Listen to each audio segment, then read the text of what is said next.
Methanol அப்படிங்கிற ஒரு பொருளை இந்த யாரெல்லாம் மிஸ்யூஸ் பண்ணுறாங்க, இந்த சாவுகள் அத்தனைக்குமே வந்து பதில் சொல்ல வேண்டியது திரு முத்துசாமி அமைச்சர் தான். இந்த சிபிசிஐடியில் ஏற்கனவே 23 பேர் செத்ததுக்கு ஒரு வழக்கு டிரான்ஸ்ஃபர் பண்ணியிருக்குது. அதை ரிவ்யூ பண்ணாரா? 27 சப் கலெக்டர் இருக்காங்க. இந்த சப் கலெக்டரை கூப்பிட்டு நீங்கள் விசாரிச்சிங்களா? இது வரைக்கும் சாப்பாட்டில் விஷத்தை ஊற்றிட்டாங்கன்னு வைங்களேன், செத்தா போகலாம். எவன்டா விஷம் ஊற்றினவன், யாராவது இது விஷத்தை கொண்டு வந்து விநியோகம் பண்ணிட்டு இருக்கிறவங்க யாருங்கிறத கண்டுபிடிச்சி நீங்கள் எராடிகேட் பண்ண தானே எதிர்கால சமுதாயத்தை நீங்கள் நடத்த முடியும். அந்த இடத்துல தான் நீங்கள் ஃபெயிலியர் ஆகிறீங்கன்னு தான் என்னுடைய குற்றச்சாட்டு. நீங்கள் கண்டினியூ பண்ண போகிறீங்க அப்படின்னா நீங்கள் எஸ்ஓபியை ரெடி பண்ணாமல் நீங்கள் எத்தனை பேர்த்த கொள்ளலான் இருக்கீங்க?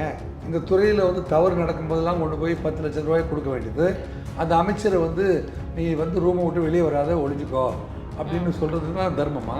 ஆட்சி நடத்துவேன்னு சொன்னால் எதிர்காலம் உங்களை வந்து தயவு செஞ்சு உங்களை ஏற்றுக்கொள்ளாது அப்படிங்கிறத மட்டும் திரு உதயநிதி ஸ்டாலின், மரியாதைக்குரிய தம்பி உதயநிதி ஸ்டாலின் அவர்களுக்கு அவர் காதுபட நான் தெரிவிக்க வேண்டும் என்று நினைக்கிறேன். சேனல் 5 தமிழ் நேயர்களுக்கு அன்பு வணக்கம். இன்று நமது சிறப்பு நேர்காணலில் முன்னாள் ஏசிபி ராஜேந்திரன் ராஜா நம்மோடு இணைந்திருக்கிறார்.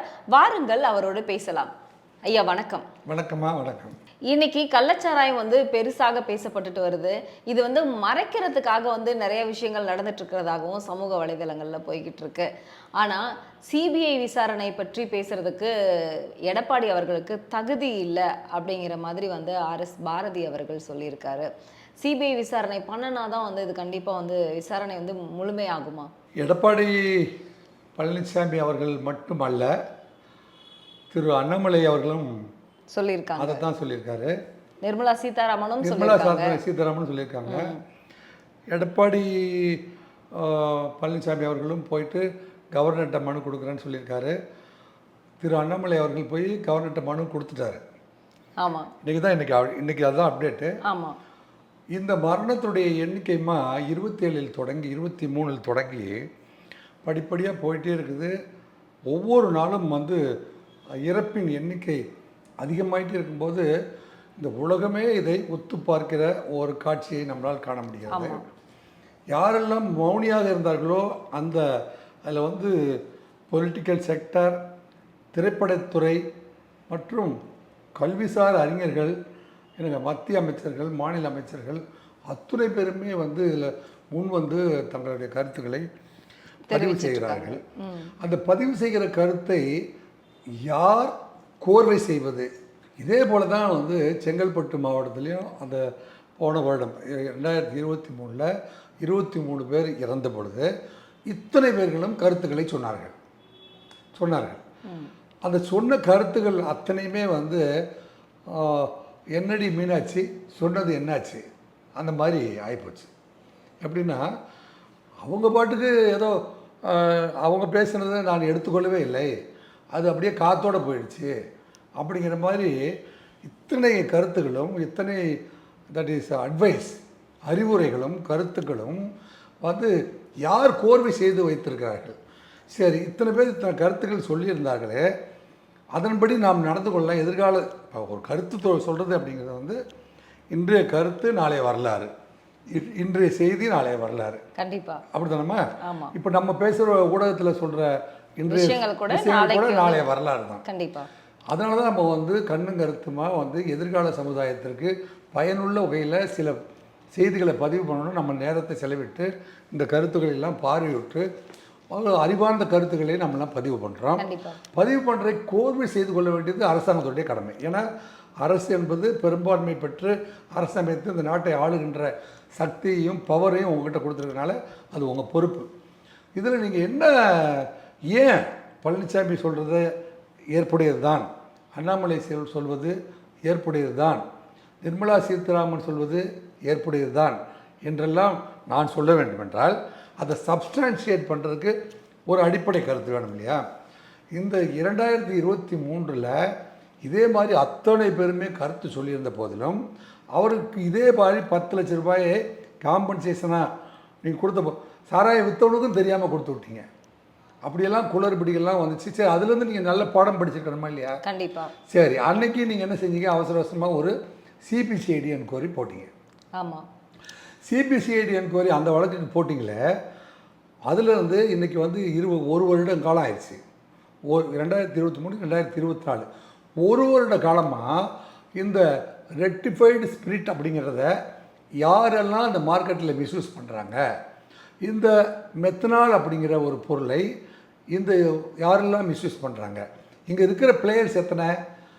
அரசாங்கம் சாராயம் காய்ச்சுற ஃபேக்ட்ரி வச்சுருக்கிறது 2 இல்லைங்க, அரசாங்க ஃபேக்ட்ரி 2, தனியார் ஃபேக்ட்ரி 9, 9 2 11.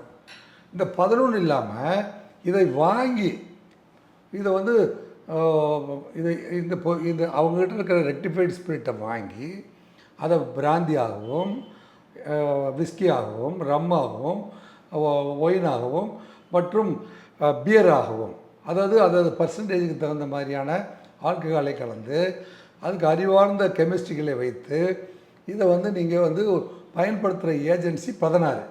இந்த 16 + 11 இந்த ஏஜென்சியில் மெயின்டைன் பண்ணுறதுக்கு எல்லா இடத்துலையுமே வந்து மந்திரிகளுக்கு சொந்தக்காரர்களாக இருக்கிற வசதி படைத்த சப் கலெக்டர்ஸை, ஏன் இப்படிலாம் நம்ம வந்து கொஞ்சம் மிகைப்படுத்தி சொல்கிற மாதிரி தான் இருக்கும். ஆனால் அந்த வேலைக்கெல்லாம் சாதாரண ஏழை குடும்பத்திலேருந்து வந்த ஆளுகள்லாம் போக முடியாது.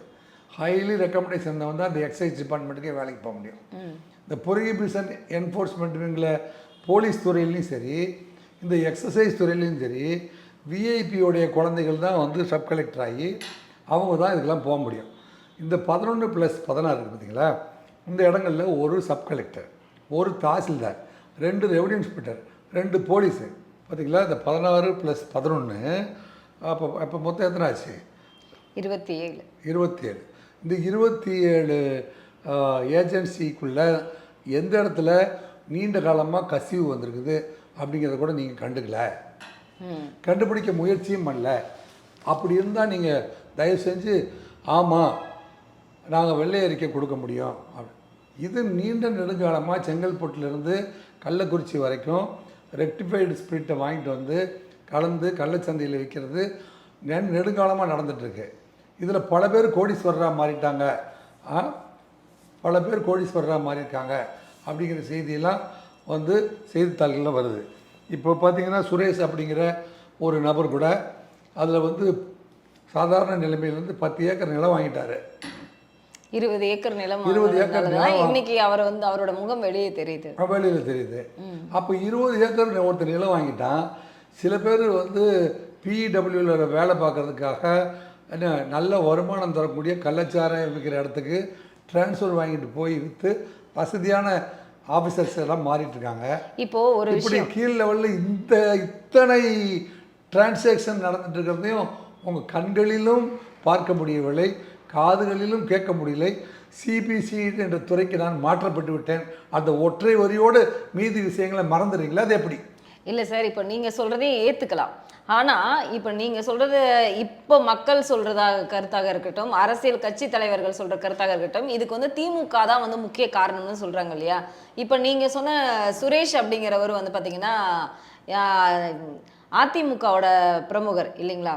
திமுக தான் அதுக்கு காரணம். ஆனால் இப்போ அரெஸ்ட் பண்ணியிருக்கிறது யார்? அதிமுகவோட விவசாய கட்சியோடைய செயலாளர் தான் அரெஸ்ட் பண்ணியிருக்காங்க. இப்போ இதில் வந்து அதிமுகவுக்கு சம்மந்தம் இல்லைன்னு சொல்ல முடியுமா?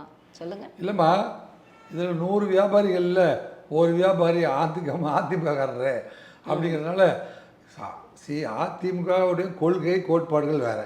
இது வந்து திமுக அதிமுகன்னு பார்க்கக்கூடாது. ஆளுங்கட்சி எதிர்கட்சி. இந்த எதிர்கட்சியை சேர்ந்த அதிமுக அப்படி யாரும் பார்க்கலையே. நீங்க சொல்ற மாதிரி ஆளுங்கட்சியாகவும் எதிர்கட்சியாகவும் பார்க்கலையே. ஒரே ஒரு ஆளுங்கட்சியாக மட்டும் தானே பார்க்குறாங்க இதில். இல்லை, ஆளுங்கட்சி தான் மெஷினரி, அட்மினிஸ்ட்ரேட்டிவ் மெஷினரி. யாருமா இப்போ இது வந்து சேனல் 5 தமிழ், இதுக்கு உரிமையாளர் நீங்கள் தான். இதோடைய அறிவார்ந்த நீங்கள் வந்து இப்போ அறிவுரையாளர் அப்படின்னு சொல்ல போனால் அது நீங்கள் தான். இவர் தான் ஓனரு. இந்த ஓனர்கிட்ட தான் கேட்க முடியும், என்னங்க இந்த பெஞ்செல்லாம் சரியில்லை, இந்த லைட்லாம் சரியில்லைன்னு யார்கிட்ட கேட்க முடியும்? சேனல் 5 தமிழில் சரியில்லைன்னா 5 தமிழ் தான் கேட்க முடியும். கண்டிப்பாக. அந்த மாதிரி தமிழ்நாட்டில் இந்த துறையை கையில் வச்சுருக்கிற அட்மினிஸ்ட்ரேட்டிவ் ஆஃபீஸர் யாருன்னா மினிஸ்டர் முத்துசாமி. ஏன் இத்தனை பேருமே வந்து உங்களை நோக்கி கேள்விகள் கேட்குறாங்க?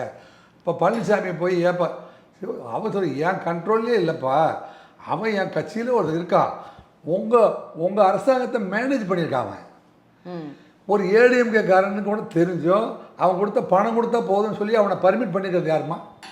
நீங்களே சொல்லுங்கள். இதை திமுக அரசாங்கமா ஒரு ஏடிஎம்கே காரன் 20 ஏக்கர் வாங்கியிருக்கான், அவன் தொடர்ந்து சாராயம் எடுத்துருக்கான், அவன் ஏன் பர்மிட் பண்ணீங்க? நீங்கள் பர்மிட் பண்ணது யார்? டிஎம்கே மிஷினரியா ஏடிஎம்கே மிஷினரியா? ஏடிஎம்கே மிஷினரியால் இன்றைக்கி தேதியில் பர்மிஷன் கொடுக்க முடியுமா? முடியாது.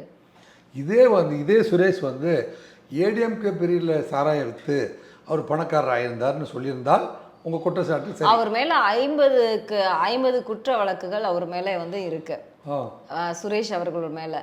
இப்போ நீங்கள் சொல்வது போல் 2001 ஜெயலலிதா அவர்கள் இருக்கும் பொழுது 53 பேர் வந்து பார்த்தீங்கன்னா அதில் இறந்துட்டாங்க.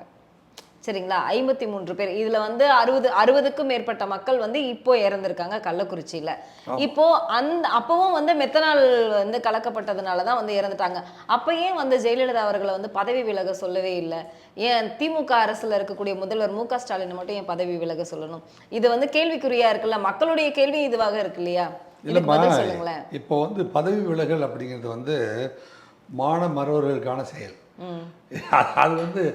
அது வந்து என்ன நடந்தாலும் பரவாயில்ல, நாங்கள் தொடச்சிட்டு போயிடுவோம், நீ என் மேலே எத்தனை கேஸு ஹைகோர்ட்டில் பெண்டிங்கில் இருந்தாலும் சரி அதுக்கு பெயில் வாங்கிட்டு வந்து நாங்கள் மந்திரியாக இருப்போம் அப்படிங்கிற காலகட்டத்தில் நம்ம வாழ்கிறோம். பட் எதிர்கட்சியாக இருக்கிறவங்க வந்து 60 பேர் இறந்துட்டாங்க. இன்னும் உங்களுக்கு பெண்டிங் வேறு வந்து 75 பேர் ட்ரீட்மெண்ட்டில் இருக்காங்க.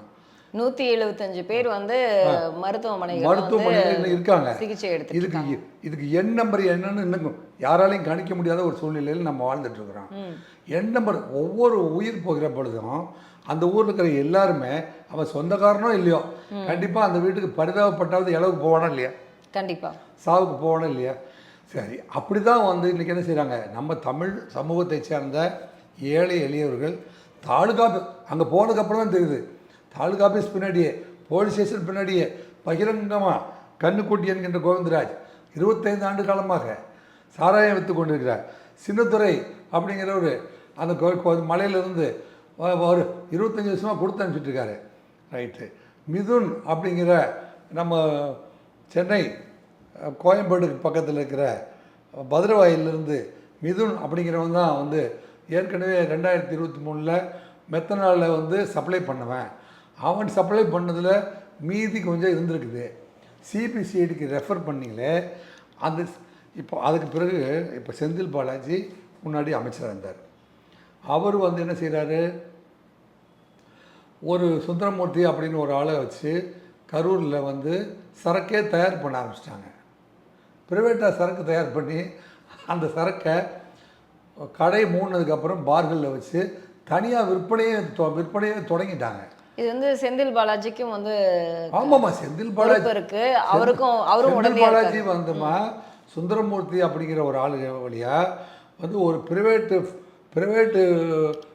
தயாரிப்பு ஆர்எஸ்ஸை வாங்கி இந்த ஃபார்முலாவையும் வந்து வாங்கி 2 பக்கமே மேனேஜ் பண்ண முடியுது அவங்களால. இப்போ நீங்க சொல்றது பார்த்தா செந்தில் பாலாஜி வந்து இப்போ ஜெயிலில் இருக்காரு, அதனால வந்து அவர் மேல இன்னும் கொஞ்சம் வழக்குகள் போட்டா அவர் வெளியே வரமாட்டார் அப்படிங்கிறதுக்காக இந்த செந்தில் பாலாஜி நம்ம ஊருக்காரரு, அவர் மேலே ஒன்றும் எனக்கு தனிப்பட்டவர்கள் கோபம் இல்லை. அவரோட எனக்கு தெரிந்தவர் தான். எனக்கு அவர் மேலே எனக்கு இப்போ இரக்கமும் இருக்குது, பரிதாபமும் இருக்குது. நான் இந்த நிகழ்வுக்காக சொல்ல வரேன். செந்தில் பாலாஜி இதுக்கு முன்னாடி இந்த துறைக்கு அமைச்சராக இருந்தார். இப்போ நீங்க பொழுது நட்பு அரசியல் விசாரணை அப்படிங்கிறது வேற. சரிங்களா? உங்களுக்கு மனசாட்சி இருந்தா தமிழ் உங்களுக்கு ஓப்பனில் பாருக்குள்ள சாராயம் வாங்கி குடித்தவன் இறந்து போயிட்டான். அரசாங்க பாரில் கள்ளத்தனமாக விற்ற பாட்டிலை வாங்கி குடித்தவன் 2 பேர் இறந்து போயிட்டான் செங்கல்பட்டில். அந்த சாராயம் சப்ளை பண்ணது அரசு லேபிள், ஆனால் அரசு லேபிள் வரைக்குமே வந்து தப்பாக ஓட்டப்பட்டிருக்கு. ஸோ மிஸ்மேனேஜ்மெண்ட்டை வந்து சரி பண்ணி ஆகணுமா இல்லையா? கண்டிப்பாக மிஸ்மேனேஜ்மெண்ட்டை சரி பண்ணுறதுக்கு தான் நான் அந்த குற்றச்சாட்டுலாம் சொல்கிறேன். நான் இப்போ 2 பேர் அரசு வித்த சாராயத்தில் 2 பேர் செத்து போகிறானே, எந்த விதத்தில் தர்மம் சொல்லுங்கள்? கண்டிப்பா இப்போ நீங்க சொல்வது போல செந்தில் பாலாஜிக்கு வந்து இந்த இதுல வந்து இப்போ உடந்தை இருக்கு அப்படின்னா, அவரே காய்ச்ச ஆரம்பிச்சிட்டாரு அப்படின்னா கண்டிப்பா அந்த பீரியட்ல வந்து அரசாங்கம் வந்து அவரை கேள்வி எழுப்பி இருக்குமே. இதன் மேல எல்லாமே அவர் மேல வந்து வழக்குகள் தொடர்ந்து. அதான் உங்களுக்கு வந்து ஒரு மனப்பாட பாட்டு இருக்கு, அகர முதல் இடத்துல ஆதி பகவான் ஒற்றை உலகு அப்படின்னு சொல்கிறாங்க இல்லையா, அது மாதிரி வந்து அனைத்து வழக்குகளையும் சிபிசிஐடிக்கு மாற்றப்பட்டது அப்படின்னு ஒரு மனப்பாடு பாட்டு பாடி விட்டுட்டு அமைதியாக போய் தூங்கிடுறாங்களே ஒழிய, சிபிசிஐடிக்கு வந்து ஒரு வருடத்துக்கு முன்னே மாற்றப்பட்டது. அதன் பிறகு இப்போ வந்து ஓய்வு பெற்ற நீதிபதியின் முன்பு விசாரணைக்கு அனுப்பப்பட்டது. இப்போ ஆறுமுகசாமி கமிஷன் இவ்வளோ பெரிய ஆளுமை மிக்க தலைமை ஒரு செல்வி ஜெயலலிதா அவர்கள் இறந்து போனதாக ஒரு விசாரணை கமிட்டி போடப்பட்டது.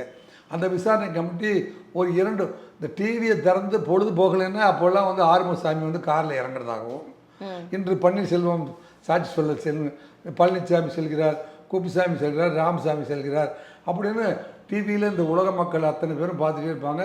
ஏதோ ஜெயலலிதா அம்மா இறந்து போனது சம்மந்தமாக ஏதோ ஒரு புதிய கருத்தை வந்து இந்த ஜட்ஜி நமக்கு சொல்ல போகிறாரு அப்படின்னு நம்ம வந்து எதிர்பார்த்துட்டு இருந்தால் கடைசியாக ஆறுமுகசாமி என்ன சொன்னார்னா, இதில் வந்து பல்வேறு குழப்பங்கள் இருந்ததாக இருக்குதுன்னு சொல்லிட்டார். இப்போ நீங்கள் நியமித்த மிகப்பெரிய உயர்நீதிமன்ற நீதிபதி அவர்கள் இது வரைக்கும் போட்ட எந்த கமிட்டியில் உங்களுக்கு வந்து நியாயமான கருத்துக்களை வந்து புள்ளி விவரங்களோட நீங்கள் வெள்ளை அறிக்கையோடு வெளியிட்டிருக்கீங்களா? சிபிசிஐடியில் போன வருஷம் நீங்கள் ஹேண்ட் ஓவர் பண்ணதில் ஃபைண்டிங்ஸ் என்னன்னு நாளைக்கு பேப்பரில் வெளியே விடுங்க பார்க்கலாம். சிபிசிஐடிக்கு ட்ரான்ஸ்ஃபர் பண்ணிங்க, உங்களுக்கு ரெக்டிஃபைடு ஸ்பிரிட்டையும் மெத்தனாலையும் வந்து மிஸ்யூஸ் பண்ணுற ஏஜென்சி இந்த நாட்டில் இருந்துச்சுங்கிறது போன வருஷமே உங்களுக்கு தெரியும். இப்போ இதுதான் வந்து மனித சங்கிலி மாதிரி வந்து ஒரு மெக்கானிக்கல் கெமிக்கல் இன்ஜினியரிங் முடிக்காத ஒருத்தர் வந்து மாதேஷ் அப்படிங்கிறவர் தான் வந்து தின்னர் வாங்குறதுக்காக வந்து ஒரு போலியான வந்து ஜிஎஸ்டியை வந்து கொடுத்து அதை வந்து தின்னரை வாங்கி கடத்திட்டு வந்தாங்க. அதுக்கப்புறம் இப்போ வந்து மெத்தனால வந்து கடத்திட்டு வராரு அப்படின்னா அவர் வந்து ஒரு முக்கியமான குற்றவாளியா வந்து மாதேஷ் அவர்களை வந்து அரெஸ்ட் பண்ணியிருக்காங்க. இப்போ நான் ஒரு சொல்றேன், இது வந்து வெளி மாநிலங்கள்ல இருந்து வருது இல்லையா? புரோகிபிஷன் அண்ட் எக்ஸசைஸ் விங் நீங்கள் எப்போ வந்து ஒரு டாஸ்மாக் கார்பரேஷன் அப்படின்னு ஒரு கார்பரேஷனை, இப்போ சென்னை கார்பரேஷன் இருக்குங்களேன், அங்கே வந்து ஒரு கமிஷனர் இருக்காங்க, ஒரு கமிஷனர் ஒருத்தர் இருக்காங்க, அதில் மேயர் இருக்காங்க. இந்த மேயரும் இந்த கமிஷனர் தானே நாளைக்கு நேற்று மழை வந்து கொட்டுதுன்னா அந்த மேயர் பிரியா வந்து தெருவாக போய் நான் வந்து நாளையோடு தண்ணியை வழிய வச்சிட்றேன், நாளையோடு சாக்கடை இல்லாமல் பண்ணுறேன். அந்த கமிஷனரும் அந்த மேயரும் போயிட்டு தெருவாக நின்று அதுக்கு பதில் சொல்கிறாங்களா இல்லையா? ஆமாம். அதே போல் இந்த சாவுகள் அத்தனைக்குமே வந்து பதில் சொல்ல வேண்டியவர் திரு முத்துசாமி அமைச்சர் தான். ஏன்னா அவர் தான் அந்த துறையுடைய அமைச்சர். நீங்கள் வந்து இந்த துறையில் வந்து தவறு நடக்கும்போதெல்லாம் கொண்டு போய் 10 லட்சம் ரூபாய் கொடுக்க வேண்டியது அந்த அமைச்சரை வந்து நீ வந்து ரூமை விட்டு வெளியே வராத ஒழிஞ்சிக்கோ அப்படின்னு சொல்கிறது தான் தர்மமா? இப்போ 10 லட்ச ரூபா கொடுத்தது வந்து தவறுன்னு சொல்ல வரீங்களா? 10 வருஷம் கொடுத்தது நியாயம்னு சொல்கிறேன் நான். ஏனென்றால் ஒரு குடும்பம் நிர்கதி ஆயிடுச்சு. கௌடில்யர் எழுதிய அர்த்த சாஸ்திரம் 2000 ஆண்டுகளுக்கு முன்பு கௌடில்யர் அர்த்த சாஸ்திரம் எழுதியிருக்காரு. அப்போது வந்து சாராய கடைகள் வந்து அரசாங்கம் நடத்தும்போது எவ்வளவு பர்ஃபெக்டாக நடத்தணும் அப்படிங்கிறதுக்கு பெரிய ரூல்ஸ் புக் போட்டிருக்காரு. அந்த ரூல்ஸ் புக்கில் அவ்வாறு நடத்தப்படுகிற சாராயத்தை குடித்து யாராவது இறந்து போனால் அரசாங்கம் அதற்கான இழப்பீட்டு தொகையை வழங்க வேண்டும்னு சொல்லி 2000 வருஷத்துக்கு முன்னாடியே அர்த்த சாஸ்திரத்தில் எழுதியிருக்கு.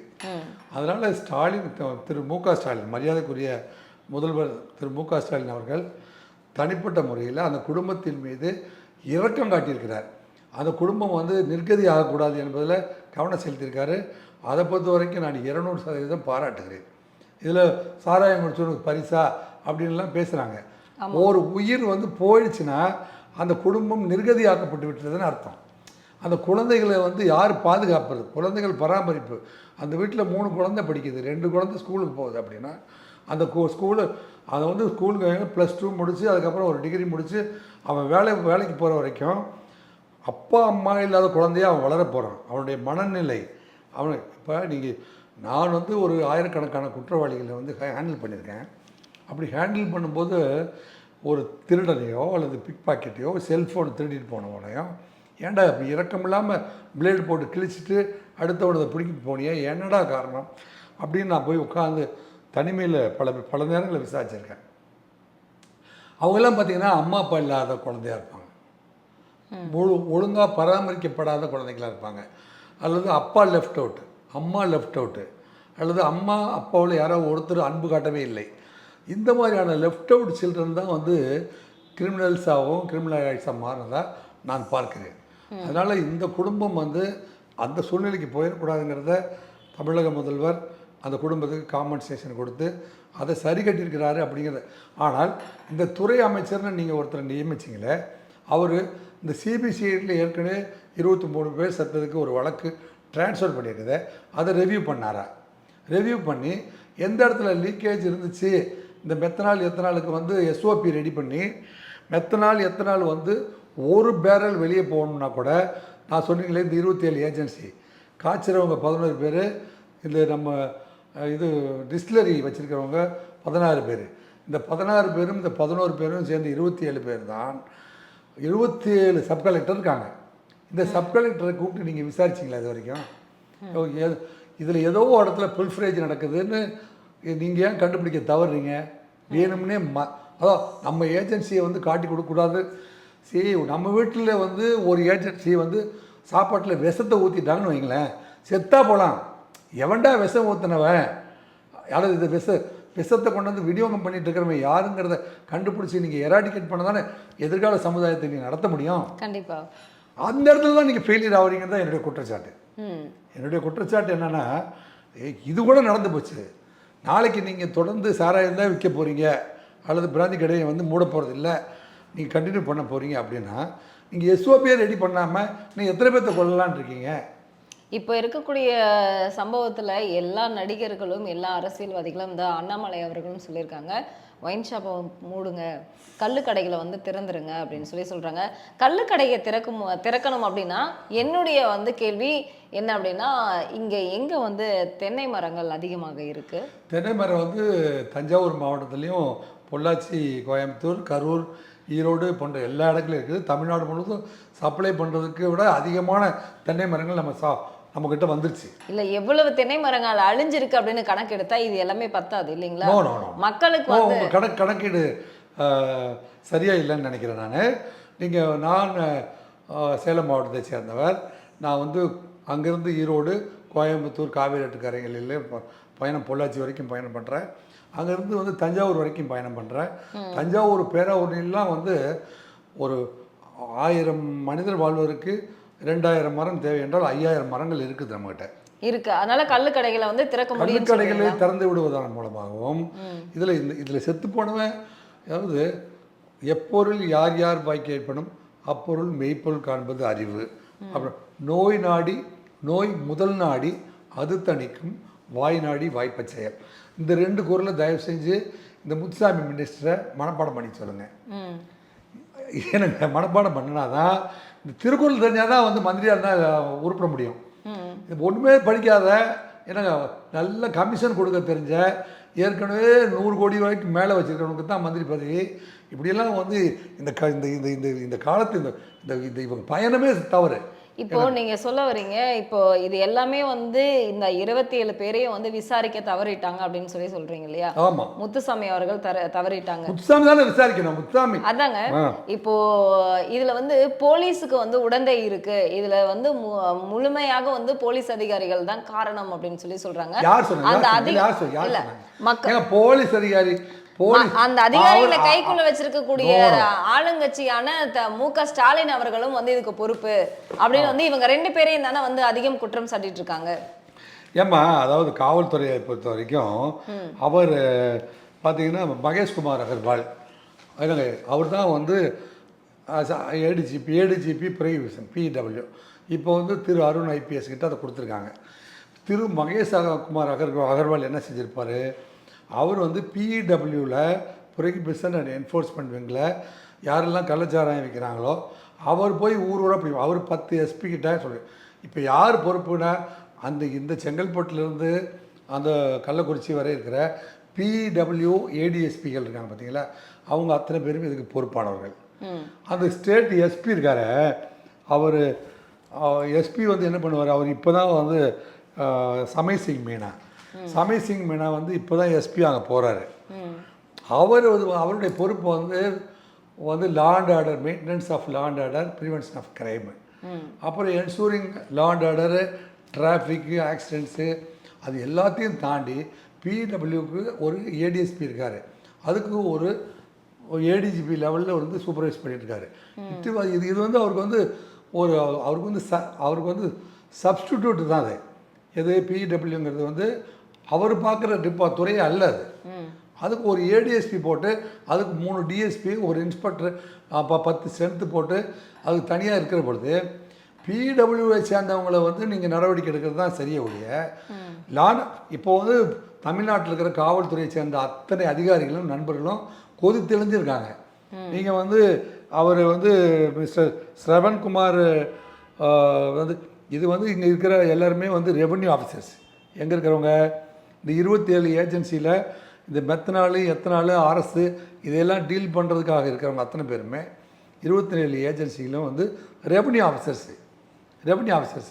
நீங்கள் சஸ்பெண்ட் பண்ணது போலீஸ் ஆஃபீஸரை, நீங்கள் ட்ரான்ஸ்ஃபர் பண்ணது ஏடிஜிபி மிஸ்டர் மகேஷ்குமார் அகர்வாலை.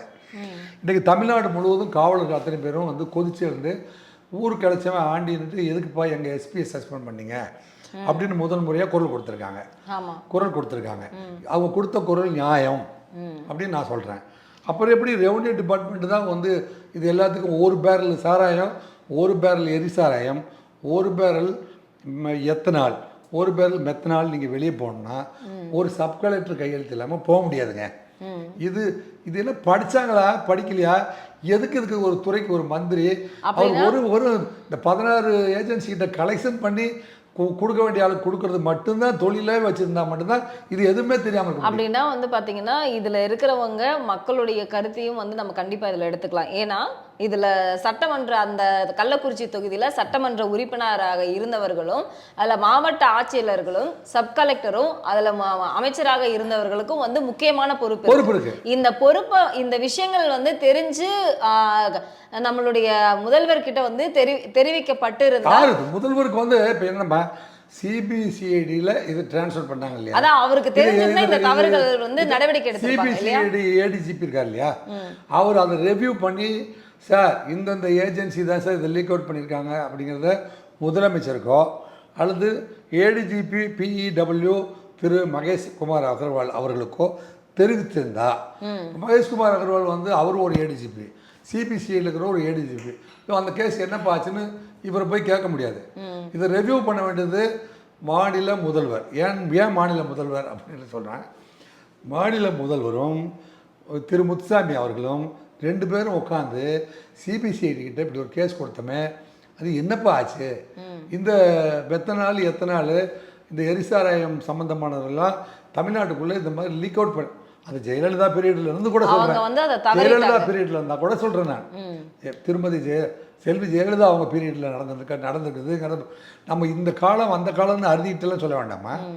எப்போ வந்து டாஸ்மாக் கார்பரேஷனை வந்து ஆரம்பித்ததே வந்து திருமதி செல்வி ஜெயலலிதா அவங்க தான். இப்போ அதான் இப்போ எந்த அரசாங்கமாக இருந்தாலும் வந்து தவறு தான். ஆமாம். ஆனால் வந்து இன்னொரு விஷயம் என்னன்னா, நீங்கள் சொல்கிறது போல் இப்போ திமுக வந்து இவங்க விஷயங்களை வந்து கண்காணிக்க தவறிட்டாங்க இல்லையா, அப்படி சொல்லி எடுத்துக்கலாம். ஆமாம்.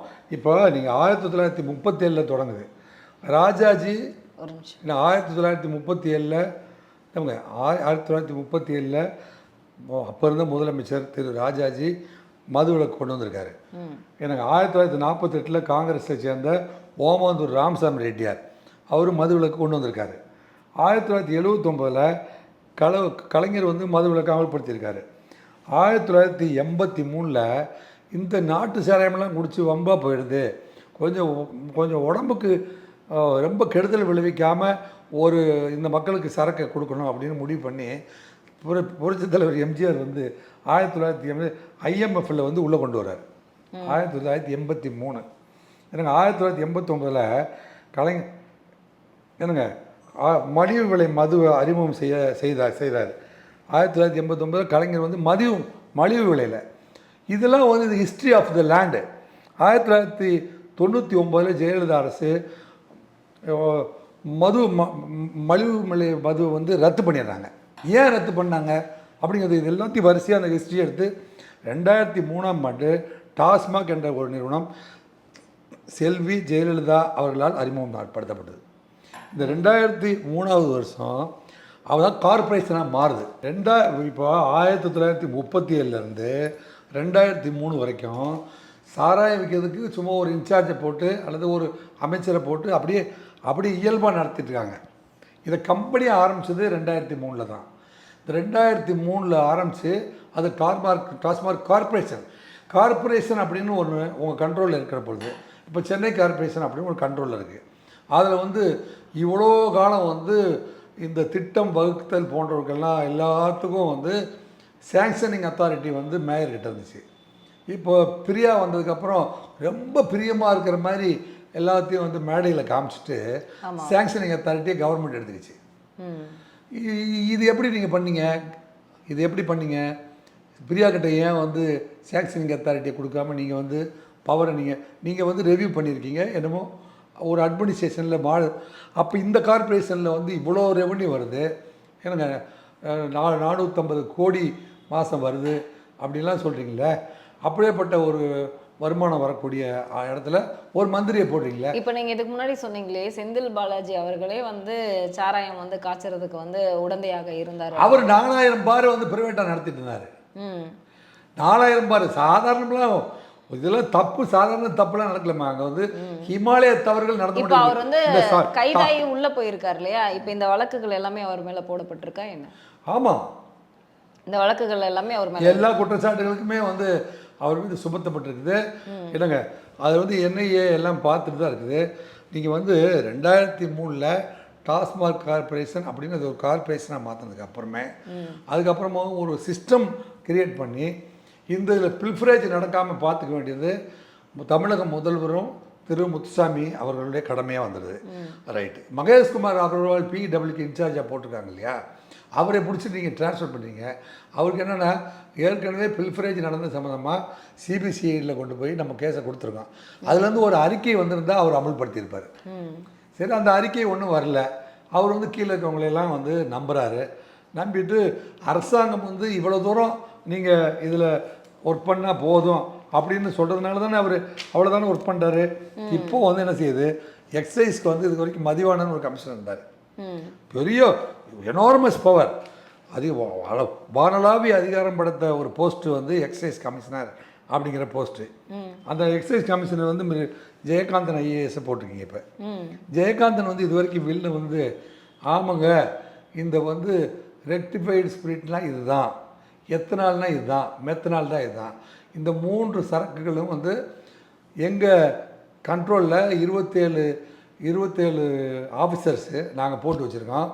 எங்கள் சப் கலெக்டர் தான் இதெல்லாம் மெயின்டைன் பண்ணுறாங்க. இது எல்லாத்துக்கும் மேலே உங்கள் எழிலகத்தில் நம்ம உழைப்பாளர் சிலைக்கு பக்கத்தில் 3வது பில்டிங்கில் ஹெட் குவார்ட்டர்ஸை வச்சுட்டு அங்கே ஒரு டிஆர்ஓ இருக்கார். இந்த டிஆர்ஓ தான் அந்த எல்லா டிஆர்ஓவையும் மெயின்டைன் பண்ணுறாரு.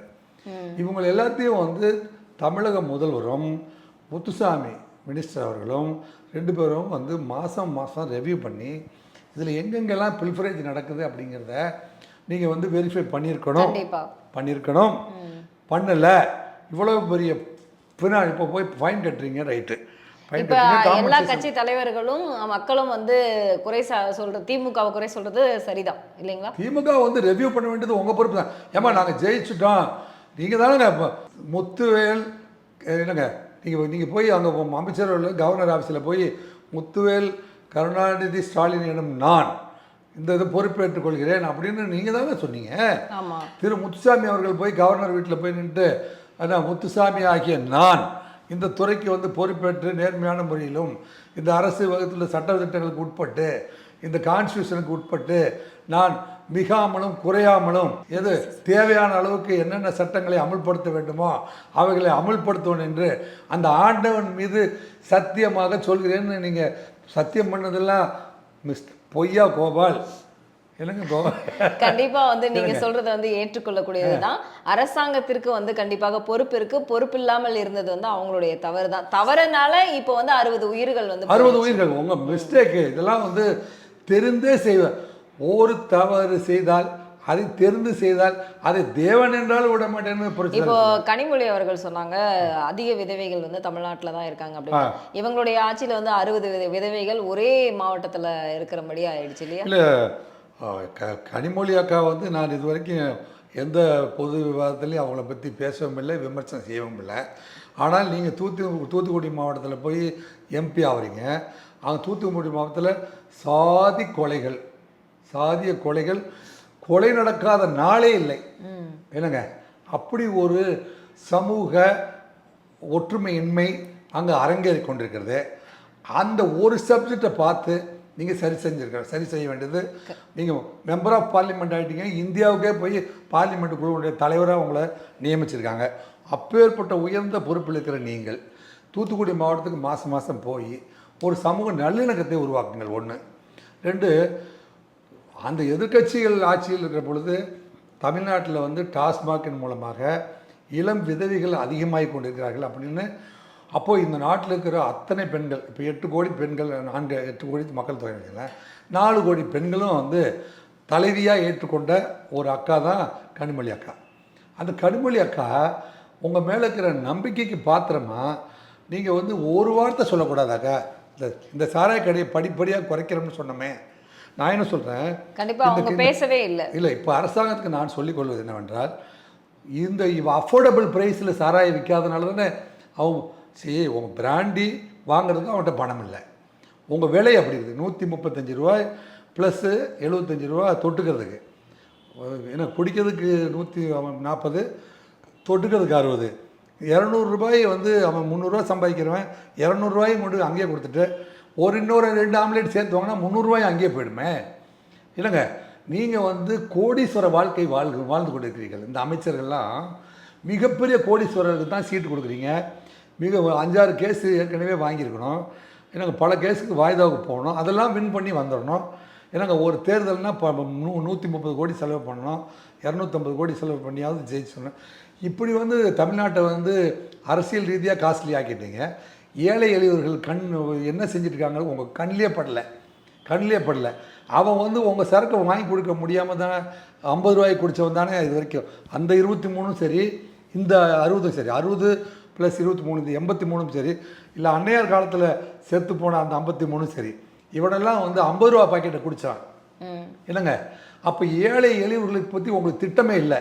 உங்கள்கிட்ட திட்டமே இல்லை. கோடீஸ்வரர்களை குடிகாரர்களாக்குவது உங்கள் திட்டம். நான் என்ன சொல்கிறேன், கல்வித்துறை அமைச்சர் கொஞ்ச காலமாக வந்து தமிழ் மாணவர்கள்லாம் மேலே வரணும் அப்படி இப்படிலாம் நிறைய அறிக்கைகள்லாம் இன்றைக்கி செய்தித்தாளில் பார்க்குறோம். அவர் வந்து கல்வித்துறையில் ஓரளவு ஆக்டிவாக இருக்கார். உங்கள்கிட்ட நான் ஒரு விஷயம் சொல்ல விரும்புகிறேன்.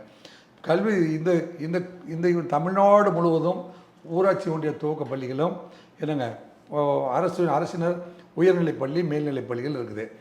எல்லா ஸ்கூல் காம்பவுண்ட்லேயும் தயவு செஞ்சு நீங்கள் வந்து சோலார் பேனல்களை வரிசையாக அடுக்கி வைத்துருங்க. அங்கே வந்து எலக்ட்ரிக்கல் இன்ஜினியரிங் படித்த ஒரு ஆளை மட்டும் அப்பாயிண்ட் பண்ணுங்கள். இப்போ வந்து 7000 ஸ்கூல் இருக்குதுன்னு வைங்கம்மா. தமிழ்நாட்டில் 7000, 10,000 ஸ்கூல் இருக்குது. 10,000 ஸ்கூல்லையும் 10,000 எலக்ட்ரிக்கல் இன்ஜினியர்களை அப்பாயிண்ட் பண்ணுங்கள். அவங்ககிட்ட சோலார் பேனலை கொடுங்க. உங்கள் ஸ்கூலை சுற்றி இருக்கிற கிரவுண்டில் ஓரமாக 10 அடிக்கு 1, 11 அடிக்கு 1 வச்சு சோலார் பேனல்களை வந்து நீங்கள் நிறுவுங்க. என்னென்ன, தமிழ்நாடு மின்மிகை மாநிலமாக மாறிடும். தமிழ்நாடு அளவுக்கு அதிகமான மின்சாரத்தை வந்து வழங்குகிற அல்லது உற்பத்தி செய்கிற ஒரு மாநிலமாக மாறிடும். உங்களுக்கு தேவையான வருமானமெல்லாம் வந்து இதிலிருந்தே வந்துடும். நீங்கள் சாராயம் வைக்க வேண்டிய அவசியம் இல்லை. கடைசி வரைக்கும் சாராயம் விற்று தான் நான் வந்து ஆட்சி நடத்துவேன்னு சொன்னால் எதிர்காலம் உங்களை வந்து தயவு செஞ்சு உங்களை ஏற்றுக்கொள்ளாது. அப்படிங்கிறத மட்டும் திரு உதயநிதி ஸ்டாலின், மரியாதைக்குரிய தம்பி உதயநிதி ஸ்டாலின் அவர்களுக்கு அவர் காதுபட நான் தெரிவிக்க வேண்டும் என்று நினைக்கிறேன். கண்டிப்பாக இந்த சாராயம் நமக்கு தேவையில்லை. இல்லைங்க, சாராயம் வந்து ஏதோ சாப்பாட்டுக்கு தொட்டுக்கிற ஊறுகாயத்தான் இருக்க வேண்டிய மொழியை அதை மெயின் டிஷ்ஷில் கொண்டு வந்திருக்கீங்க, அது தப்பு. கண்டிப்பாக சார், உங்களுடைய பொன்னான நேரங்களை எங்களோட செலவிட்டதுக்கு ரொம்ப நன்றி. மிக்க மகிழ்ச்சிமா. வணக்கம்.